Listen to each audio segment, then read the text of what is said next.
Suivez désormais sur la radio de l'Évangile les cours bibliques par correspondance présentés par Média Service Diffusion MSD tous les mardis de 9h30 à 10h15. Contact 22 22 51 66 70 41 09 27 99 48 35 45. Email msdlomé2008@gmail.com. BP 60 254 B Lomé Togo.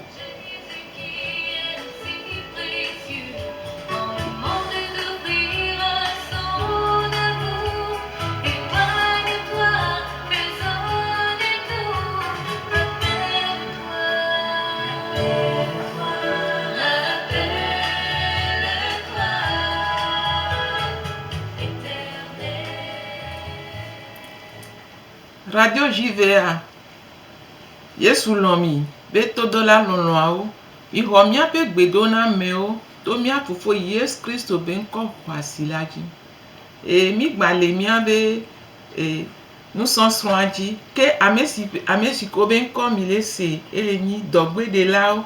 Emmanuel pe diama Abuja le mia be nous sommes si ke odo nko na be MSD Media Service Diffusion mi gbale mi abe tanya gan me tanya gan ke enyebe na Kristo pe pupopea alo Kristo be ha be doda si ameneao mi adogbera mawu etonyeto mawu amenuvela mawu sigawo nyena mi ntia papa mi de akpena mie kafu mie subo mie yira o mie do reji elabena egade wa me vevede gonami eye enami monu popo bena mia gava ido aji kple o ziale sike wenye nu fiala nyuetola papa nu dola ko mi nyela siome gava zami so odo eye na jira ejisio kata sime enyala gedo ana jira odo bena enyasi anagere anyigba nyueji bena papa wa te mien acheku awo nyina viowo gbogbo kope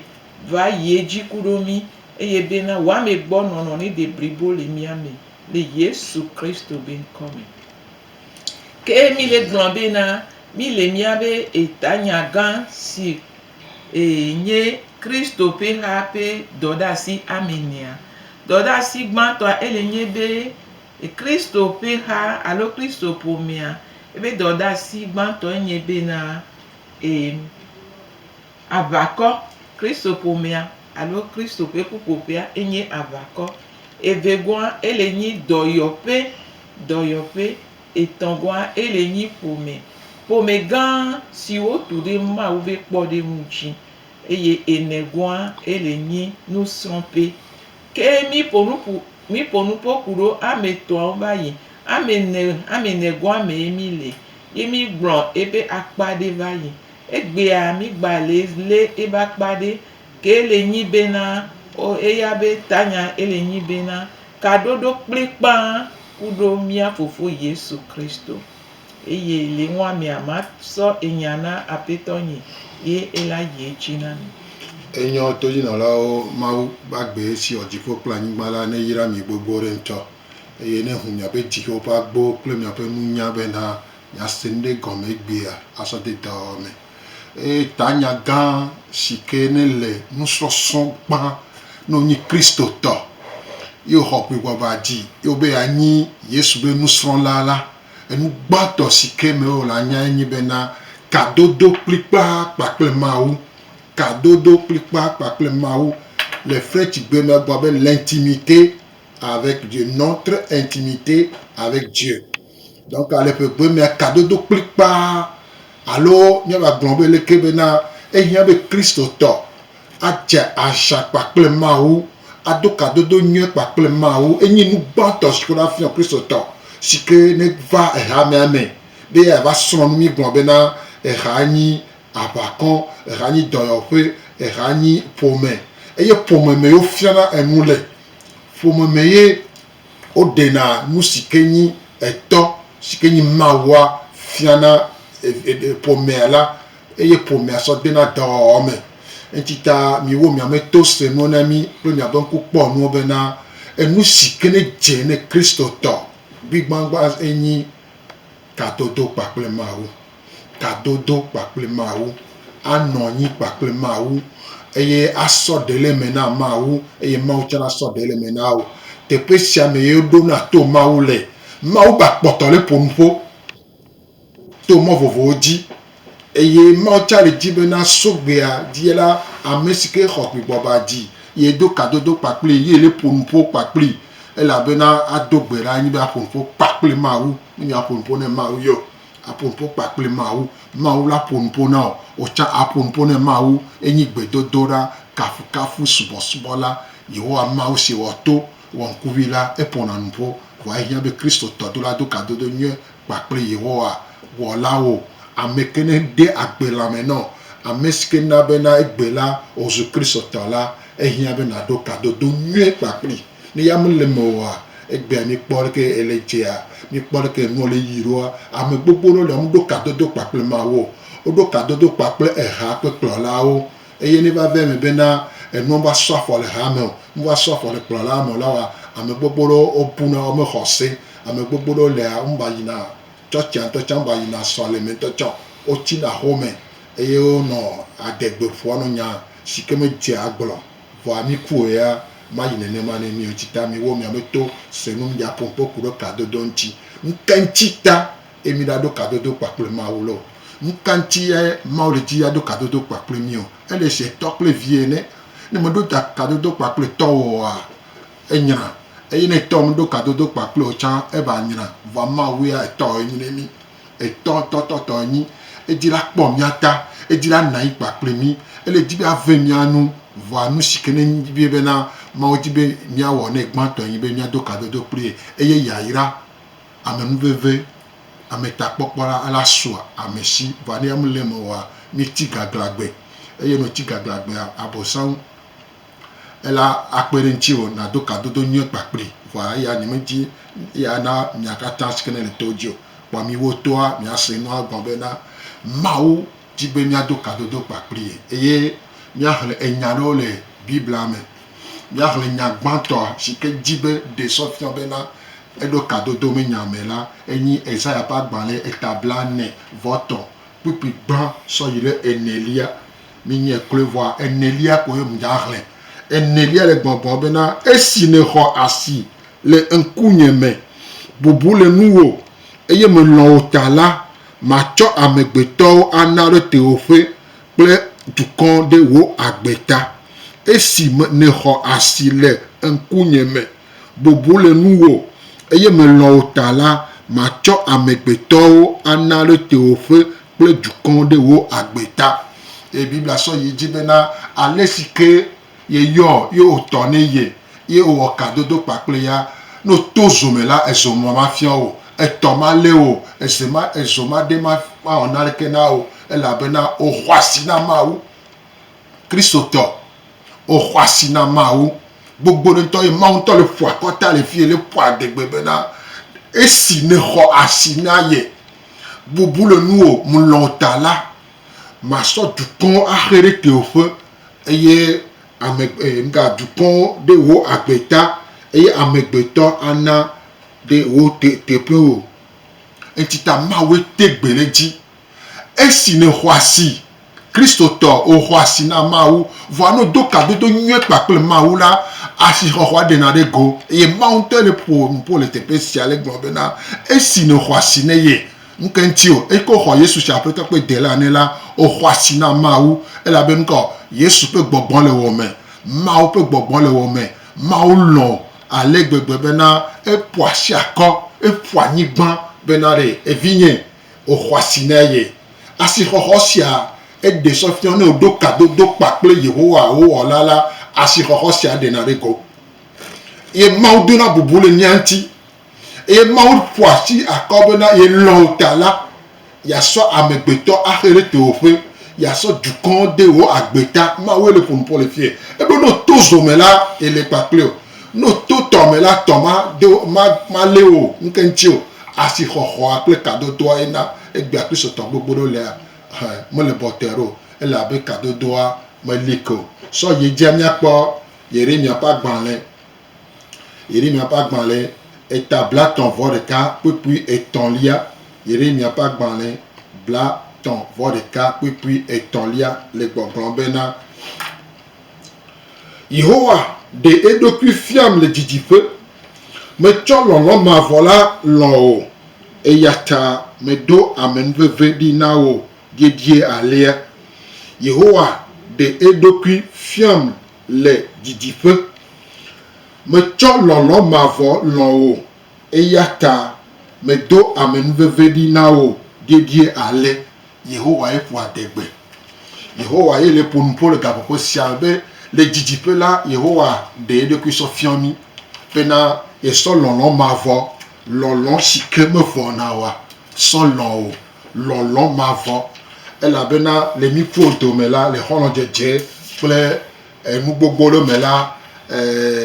mi appelle lon la, moi yina encore.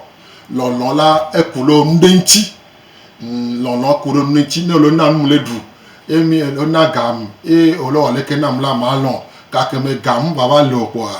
e nyawa e pa. Mi lolo siaye le blanc lolo siala mi wona le keo mi plecha pour le gars mi mate plecha pour le gars tchao mi mate tout fin le pepe tchao Yehowa ntobe lomi Yehowa de do ki fiom le didife be so lolo mavo lon o ni so lolo mavo lon o lolo mavo mvona va mi fu do me ya galo mo e vona va ma uta mu vona e do tem Entita mawele par le poids de belifia na o skene le domto le selabe ye so lono ma vo lo e lo ale gbegbe na muni do la o kengbo e il a lo kadodo skene le mi kui do me la e la na be na ye pe lono sia la la no ma vo le wo me so ye dia mi akpo lo lo bobo le yo n'est pas gba le taton puis oui a dia me chame nye kle e la be na ale gbegbe ma o lo hihia me bena ocho yento petemuvid rena bena amesia messi ho eji esenala me le chochoge o ke bon a wa po agbe mavo e la bena alegbegbe mau loa ihiame bena ocho yento petemuvid de ka bena amesia messi ho eji senala me le chochoge o ke bon wa po agbe mavo alegbegbe ma o lomi alegbegbe ma o lo kadodo sikela no mi ku ma o domela e de sofia be ma pe lon la la sogbon alegbegbe be na eni jijona Yehowa ma o be na ameya la e do kadodo nyu papliye ale sike do kadodo nyu papliye la lolo siala la gbango le me lolo siala la sesen le me lolo siala la keke elle avait mon peu lolo la et lolo koko goglo jiji et sepe me le sio no bo me nde mfona wa anya be sepe me le sio so yi je mi apo roma to pa gban le ta ma to pupa ma to agbobena ke mo popo me nana enu pe na me o elle avait na o tro ma o pe lolo la kode nya pe diome to gbogbo kokwe si wona mi laji ke mokpokpo menana enukpe na ame o elabena otro ma upe lolon la kode miape jiwo meto gbogbo kokwe si wona mi laji amen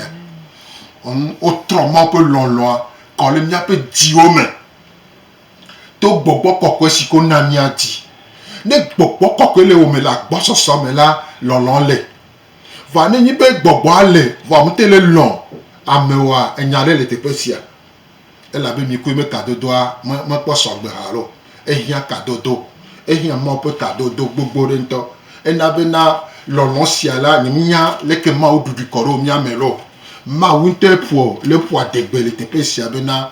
lolon siala e dudu koro mi ame do mi ape jiome to gbogbo kokwe pe nu seme hallelujah ma u elon mi gbogbo re nto lolon siala mate ate didi ple nous dit nous de kwepo elon mi e ba lon mi so ye dia me ba po enyale le Yohanes pas gban le tagban puis tagban Yohanes pas gban le gbanto ta flache Yohanes pas gban le gbanto eta mene puis enyilia e gban alesi amesi ke me lo ameola me jesi mawu o elabe mawu nyi lolo amesi ke me lo ameola me jesi mawu o elabe na mawu nyi lolo elabe mawu nyi lolo mawu lolo mawu eponyi be nyi lolo voane nyi be owo be nyi ame hopi bobaji omtele lo ha ovio omtele lo ameola wa e de sofio be na enyare le jore jio ape louvon wa ma pe lono le kemele mo so ye diami pe de shido be na ne kado dona like eye ye pa menu ve na swasi ola ehia kadodo paple maula ehia lolo puis le ponyi be na ado kadodo su ple maula alon mawu aso ji o so na mawu eye pe lolo la dudu kore o me eye kadodo ala like ale gbegbe be na ola po mi pe de shido be ne keme na yin dudu ne louvon akmo me nyam le fio efu me nyam le fio nous sike louvon nous na eni lolo ma pe lolo la eni louvon pe ndudu ntila ya duna hike me nu yo kudo te ke le po va mi pe louvon ya ma pe lolo e hona ma pe lolo eni pe ndudu gbanto ne ma pe lolo le wo me gbogbo re ko la ni ku mo pe kadodo ala like na be na Kristo to la ni la lolo me nya eni alors nyare la siwa tu ren kwa Réunion sibele ke mile gloanya te pea moi wa eto be nyinami ento edon kuinami bena ya nye tonami eye mia ya mia nye vine le Corinthe to pa gbale ve eta den pipi we nyimea ebe ya nye tonami eye mia ya mia nye vine eto be nyinami ye gbale don kweji na mi kudo lon gan ke be do na mi ta bena mia o ya mia do je si bena e vi mi nye neta lon e na be e wo mi vi ye lon e na bena e poto le mia mele mia ti buka mia be nu manya lo mia be gojo lon e kple bena e gbale don kweji na mi ki ami la nya be ma uya lo mi alofaje kan le pepe mu to le entio ta e bi oso mi agbo be na mi acha mi alun ye lolo wa e la wo be na mi alo no e ba fote mi ado kadede nwe to kudu nenye be na mi lo ma uye mi po lolo gan ke be do na mi gasia ga me mi la no jibe na mi anu egbo mi la no jibe na mi ado to mi la no wo sia be na mi asron nu le ba fote mi awo ebe lolo nu mi awo nu ko be jina be na mi ate kude nti klipa mi ate kude nti klipa doda si be nyina mi be mi anu jiga se ngame na nu ke mi la ten wo ye mi la no ma u be lolo ame o mi la nu ke mi la ten no afoke mi la de ye kadede wa ma huhu o agbagba ke mi la je ye mi abe kadede ku ma wa ela no klipa gasia game enye doda sinami sigbe ma uvio nene e gonve na e ya lo mi alegbegbe ye mu po na mi ape gbojo ke bon e gba poto do na kweji na mi be na de ye lo mi mi ye nye to na mi e do na nku ye be lo aji na mi gasia game enti amia o chance gbe vio nene mi do la wodo ku enti mi la osia be na de lo wa mi la no dede go ne mi la no egbo mi la no defien mi la no wo epe dodo mi la no epe dodo me mi la no wo epe lo nu mi la no wo jesisio fio be na ma u vio mi ni eto mi ato a lon be ma uye mi ato a elon mi ye lon na mi do la wo mi a wo do be na mi ayo fun kuro ma u be lon eye edo wa we kude enu so sron le ebe afote edo wa ekudo be na mi aji epe lon nu mi a wo do be do pe ke ma u so na mi depuis que ma sona mia mi la laissé serrer mi anto mi nya nu ke tenami da so ma ube lon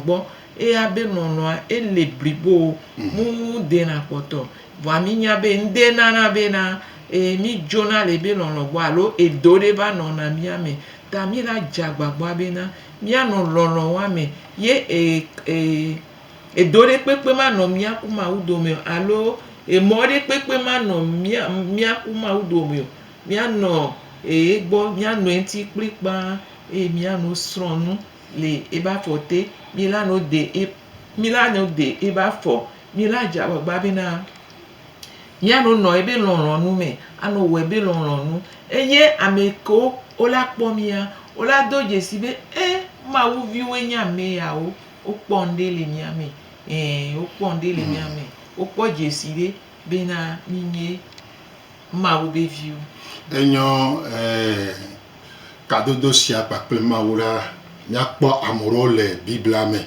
le babla ho me le ko do kadodo pakple ma wu la nu sikene toso me no la nya kpo de ka nya kpo Enoch mo se pa gba le gban to ta ma ton pipi bla ve vone Enoch pentinya le bibla me le mo se pa gba le gban to eta ama ton pipi bla ve vone ogbon ale esi Enoch son ple maou tala e buevie e la bena maou ple djue esi Enoch zon ple maou tala e buevie e la bena maou ple djue amen e bena Enoch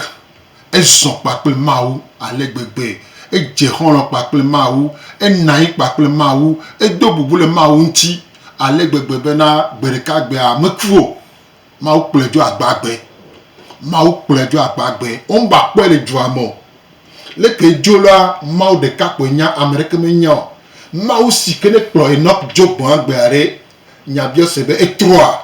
ao maou sia e pe ba le kadodo e maou le di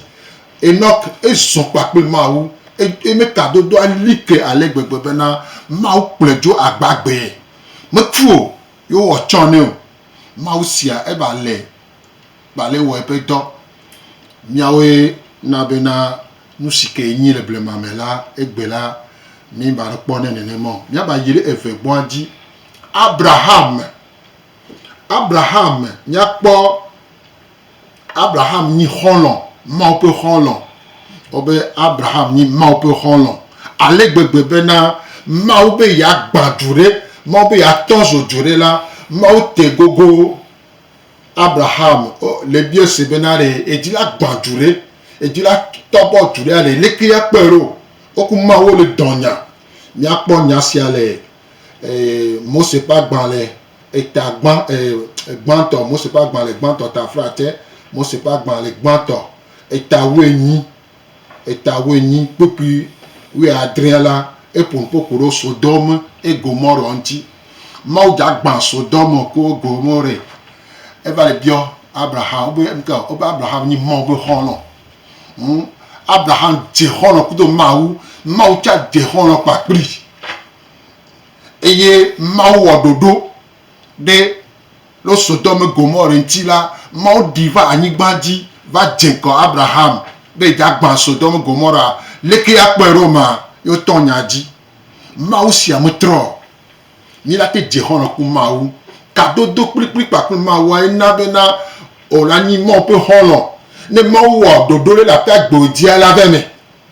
maou ododo le mia pa gbedi ele seke mia toku mia no cho ododo le mia pa gbedi be mia pa sunde ne sogodo mia pa onde ne sogodo la maou cha sike ni mia me hono la e ododo le mia pa gbedi no te gogo e yo so pa pri la dodo sha dodo ke maou la pa gbedi la ela veme no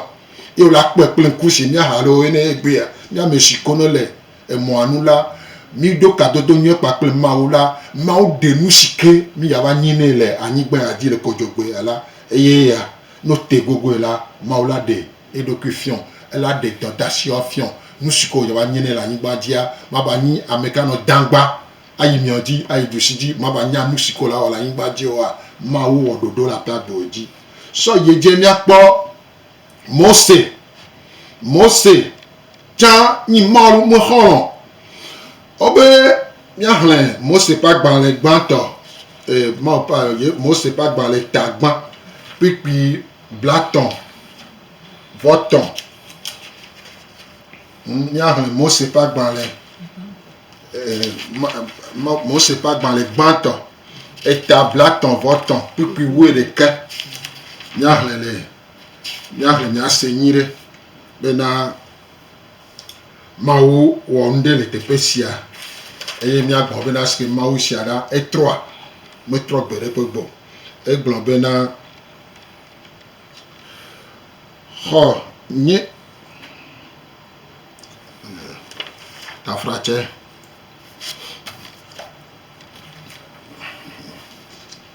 etawe de ka gbon bena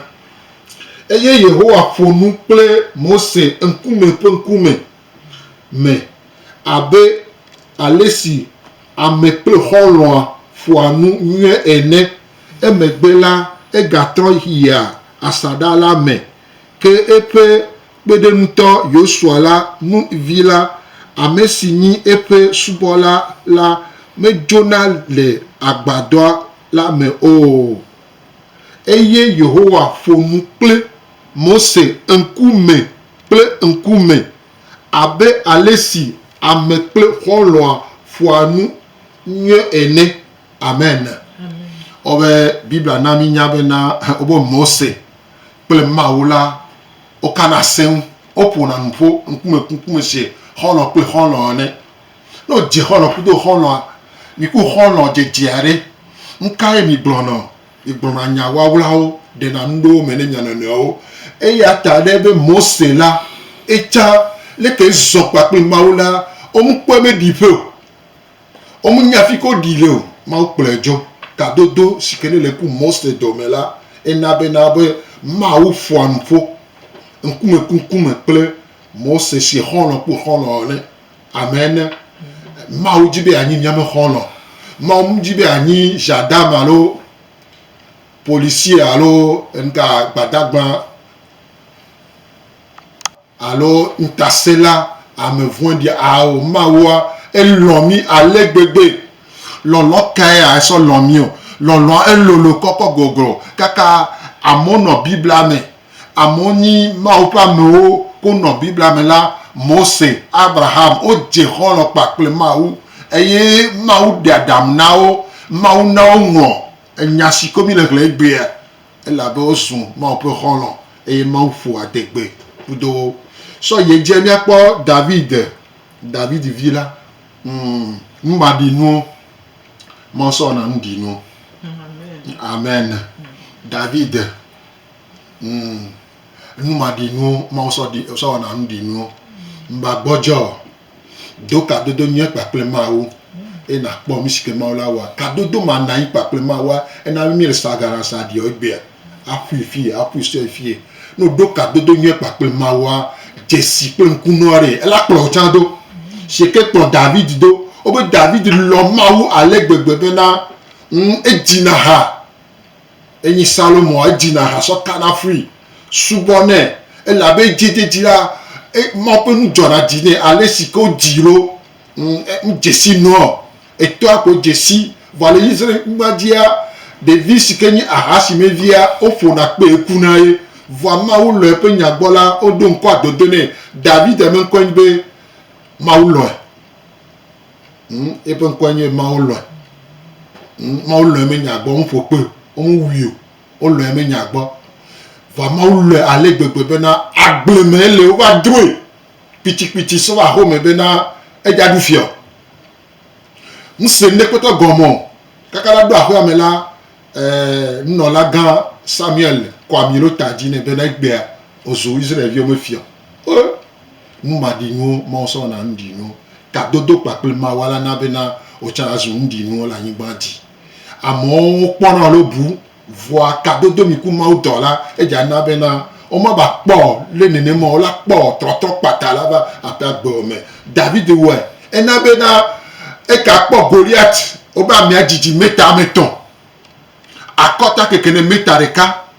aloviwe 20 afoviwe 20 eye pe antrala adidi meta ma adre mekela te dogoku nene mama me ne Goliath cité là Israël vieux me soja ko trakora o dara fo dume va David kenya gbogbo evi mmadinu mo so na ndinu la emu Goliath kene yiti se nka dido ti ene la so poani eye edufio la nyigbandi edufio la nyigbandi eme fio dudu ena bena enro Salomo gbogboro nto enro nu dare bena e khar gbogboro mi jina egbe la eye be rawe sike le la le nyilao le lapome le la me pokpote le plonlo la ne lo le dugbe la alo na ipo la ya sona epe gitara ye ntewe ye no hajona mawu ena bena le hadiji mela mo pe mu sengere pa gbeme e tone Goliath bena wa il a terminé il a wo po ta flache mo jo do abroti gbe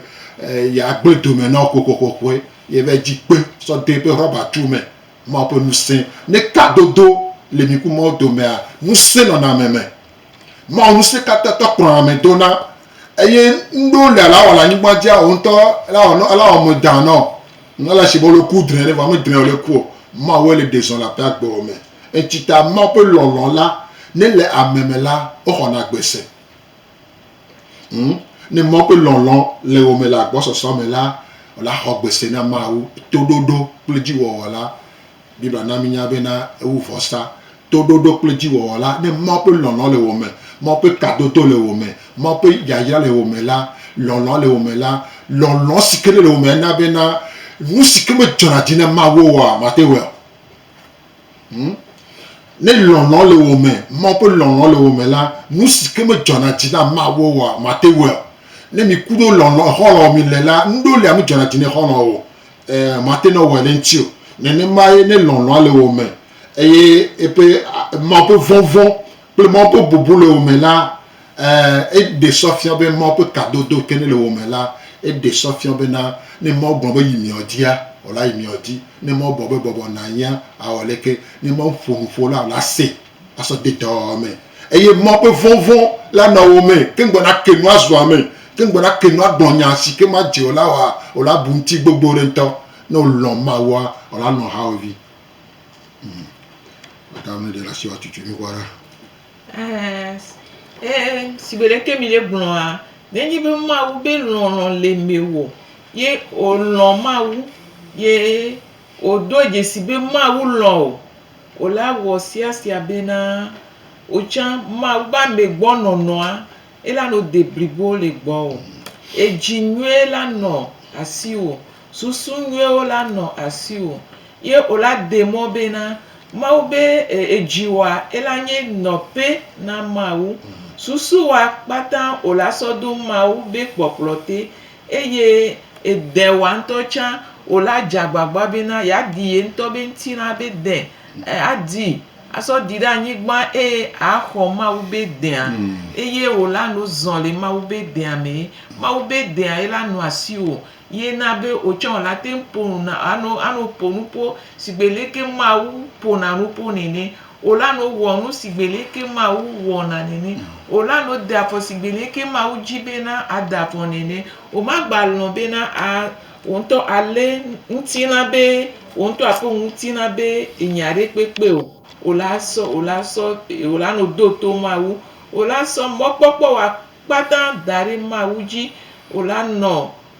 ola nye evito ena ma u ye ola nye ameke hona gbeda si so ma u gbo ye ola nye ameke so na dona ma u ola nye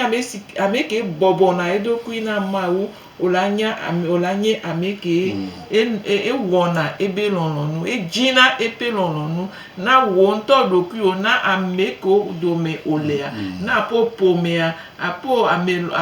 lola opata ola jibena ma upe lononu ane kwa me baba le oba gbeme era na chambena o maten dojesi ameko nye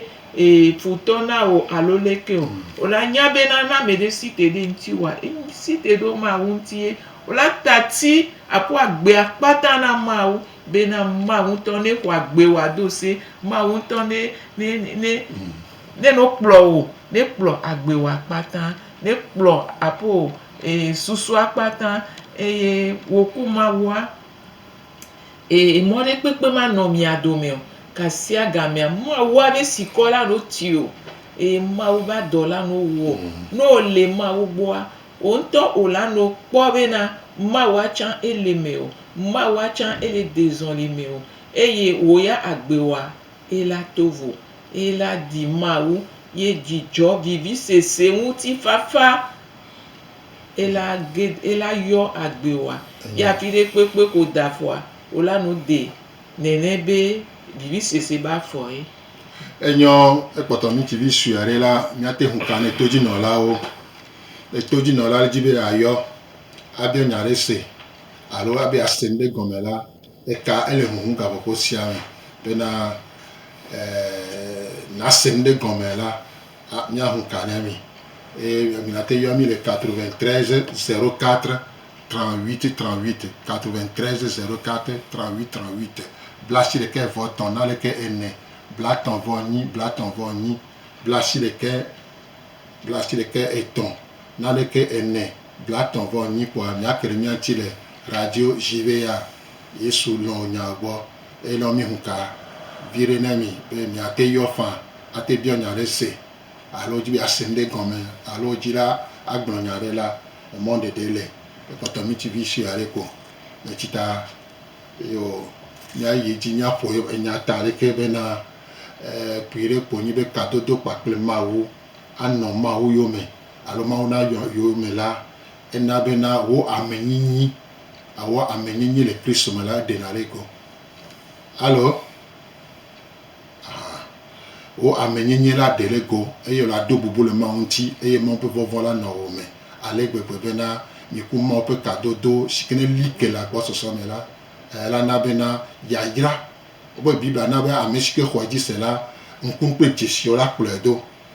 ne kadodoa li ke kpakple mawu la wɔ ɖeka kpakple mawu la eye mi koe me kadodoa li ke la me ka ɖe dzi nɔ bena yayra ƒe ŋgbe ke mawu do na wo le biblia me la ate me vava ɖeka kadodo ma na nyia ena bena ewo ba kpɔ ɖe nu ɔmu dzesi amea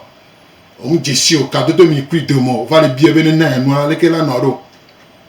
manɔ bɔtɛro na o fɔ ne kadodoa le mi ku alo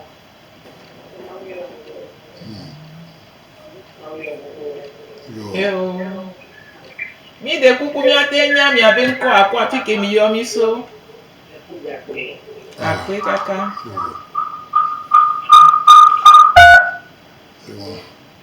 Enyo mi le radio JVA 93 04 38 38 93 04 38 38 mi do gbe ne dzagblẽtɔ katã. Emia nɔvia la gbate ŋtrɔ va fãa.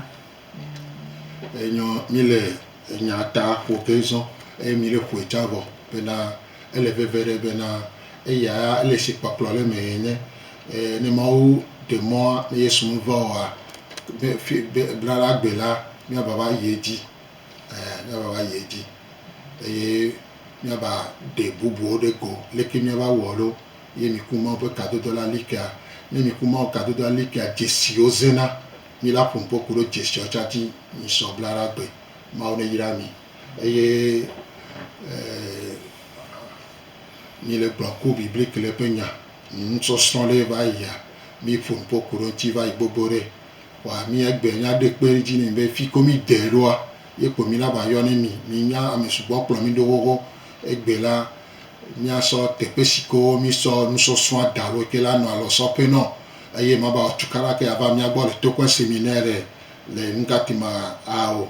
wa ne ŋutɔ dzi bi ava mia gbɔ la mi la na nɔmba tsa wa mi si ke ne veve la mi sɔ da teƒe ke ne sɔ le mia gbɔa teƒe gbãtɔ ke ne le ŋutɔa me le fia klika me nga tɔtsi kutɔ kaka va yi la mi la kpɔ le pharmacie El Shaddai edze ŋkɔ esta wo me kpa fi ke radio alea edze ŋkɔ kpa kaka woŋlɔ edzi gã ɖe eye ne wosɔ yi dzia ne wova to ke séminaire la woyɔna teƒe le fi wa si abe auto école wosrɔ̃na ʋu loko kuna ʋu lo leke wokplɔna se mɔdzi me sewo tsã ɖo la on leur dit auto école Petit Jésus et les titi s'appelle Mahadame nous va fonctionner la po agbale kotokwa o la so no no o we va ba so dare nya ho nya o donti no so yidia les Tocoin mi so dans le centre communautaire de Tocoin na me kono les Tocoin Soted Doblavu kaka so yila nya kerenti le tepesia mi so dalo agwe mu diti le phiropathe abo ame kono la agwe me sada me le funa mi ate gogo pharmacie Adonai mu diti le phiropathe e jenko sans s'appeler mu diti le ngatima gendarmerie alo police ata gbo le funa ye so ye dia mi so dalo agwe asiyeye e jenko alo mu diti le assemblée de Dieu me choti agbo o yo nko abena pharmacie abena la mère de Dieu pharmacie la mère de Dieu pour nous il faut pour la pour agban le côté quoi et la ouais nous sommes soin les mains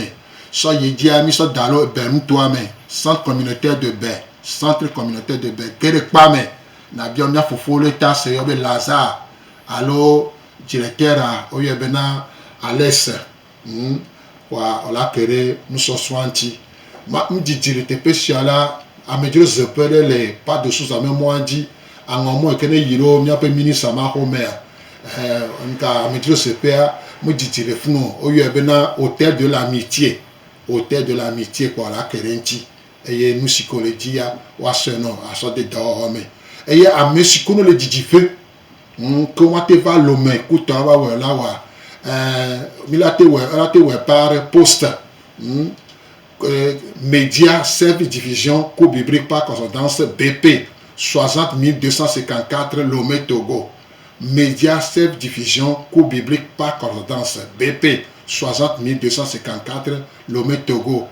Nous pouvons bien quoi ça au nomba boîte postale nomba là quoi. On la kero nous sommes sointi et il y a poste là mais à te dit va me ko doit dam de mo ko yobe ordinateur internet là il y a te wecha fa le www.msd-online.ch www.msd-online.ch quoi ocha ola we vono dibena ya keremianti là ola te yomi le 70 41 09 27 70 41 09 27 99 48 35 45 99 48 35 45 nomba vesiola ole WhatsApp dit maman la yo toi yo mi da pe na mi ameko kplo mi do e mi we mi abeto senu na mi la mi so ape dada gede so na mi e mi gbale ye di le don ku na mi be na mi le no fio kudo lo vo me pe doyoyo be nyanti kudo e pome dodo pome ape dodo be nyanti ke gbe mi gbale nu so sro a chanji e mi gbale da pe na mi be na mi so yi de so kplo mi do e mi le dojide po na mi be na e nu ke mi le gbagba mi akuma obe kadede e le vevede to be yin na mi ye wo mi ye se na mi gome ye sona dele me na mi ye gbona jide na mi enti ta wo ke omule kadede nwe to kudo ma wa omule dedie no me o mi le don kuna mi be mi la te yomi ne mi pa le pie cha mi la te yomi ye mi la va mi la jranu do mi la donu do mi la fia mi afodope muka epe muka edokole wo ma wa ele ji obena ya anoka dede nwe to me kudu bena ya te wo etobe dole agbe ome evi onye na ekeke ba bodade ta ma wule toji ma wule gboji de no bena yeyi igbale ne ava ne mia fio afodope ne mia pere nti o muka edokole otenyi fio adola otenya sisala otenye povito otenye dola la vile pepe yewo amaule no tepo ele jibena mi anoka dede nwe tome yawo etoku bi ebibe dole apo ba gbeme yo kenya be no ba elenye 90 34 31 53 90 34 31 53 e no ba ko kwata mi yo ele WhatsApp ji ma wo yira mi. Obere mi yo. Papa ma unu son kata to mi de apena.